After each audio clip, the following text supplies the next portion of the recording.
நான் சொல்ற விஷயத்தை அப்படியே இமேஜின் பண்ணுங்க. நீங்க இப்ப நைட்டு பெட்ல படுத்திருக்கீங்க. ஃபோனு உங்க சைடுல இருக்கு. ஆனா உங்க மைண்டு நான் ஸ்டாப்பா நிக்காம ஓடிட்டே இருக்கு. உங்களுக்கு தூக்கம் வரல. அதுக்கு பதிலா பழைய கான்வர்சேஷன்லாம் அப்படியே மனதில் அப்படியே ரீப்ளேயா ஓடிட்டே இருக்கு. உங்க ஃபியூச்சர் உங்க முன்னாடி அப்பியர் ஆகி ரொம்ப கலக்கத்தை கொடுக்குது. நடக்காத விஷயத்தெல்லாம் மோசமா நடக்கிற மாதிரி நீங்களே கற்பனை பண்ணிட்டு இருக்கீங்க. மேல இருக்க இந்த பிக்சரை பாருங்க.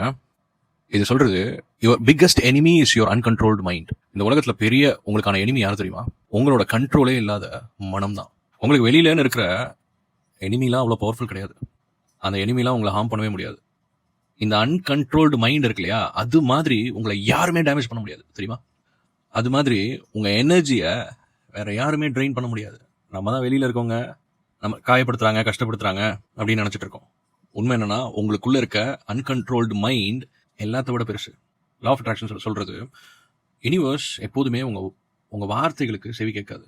உங்க மென்டல் ஸ்டேட் இருக்கு இல்லையா, உங்க மனதுல என்ன பிலீவ் பண்றீங்களோ அதைத்தான் நீங்க அட்ராக்ட் பண்ணுவீங்க. அப்போ உங்க மனம் வந்து ரொம்ப குழப்பத்திலையும் தப்பான விஷயங்களாவும் நீங்க அக்குமுலேட்டே பண்ணிட்டு இருக்கீங்க, ஓவர் திங்க் பண்ணிட்டு இருக்கீங்க அப்படின்னா உங்க லைஃப் எப்படி இருக்கும்னு பாருங்க. குழப்பமான லைஃபாகவும், வர நபர்கள் எல்லாமே பிரச்சனைக்குரிய நபர்களும், உங்களுக்கு நடக்கக்கூடாத விஷயங்களாகவும் இப்படியே தானே நடந்துட்டு இருக்கும். உங்க லைஃப் ஃபுல்லாவே இஷ்யூஸும் ப்ராப்ளமாக தான் இருக்கும். எதனால?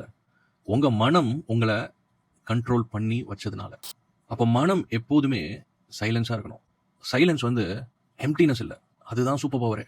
எக்ஸாம்பிளுக்கு அது எப்படி அந்த சைலன்ஸை உருவாக்குறது அப்படின்னு சொன்னீங்கன்னா, meditation is the best thing. நிச்சயமாக அதை பண்ணலாம் நீங்கள். ஸோ இந்த மெசேஜ் உங்களுக்கு பர்சனலாக ஃபீல் ஆச்சுன்னா சேவ் பண்ணிக்கோங்க. உங்கள் ஃப்ரெண்ட்ஸும் இந்த மாதிரி விஷயத்தில் தவிச்சிட்டு இருந்தாங்கன்னா உங்களுக்கு ஷேர் பண்ணி விடுங்க. தேங்க்யூ ஸோ மச் ஃபார் வாட்சிங். Happy manifesting.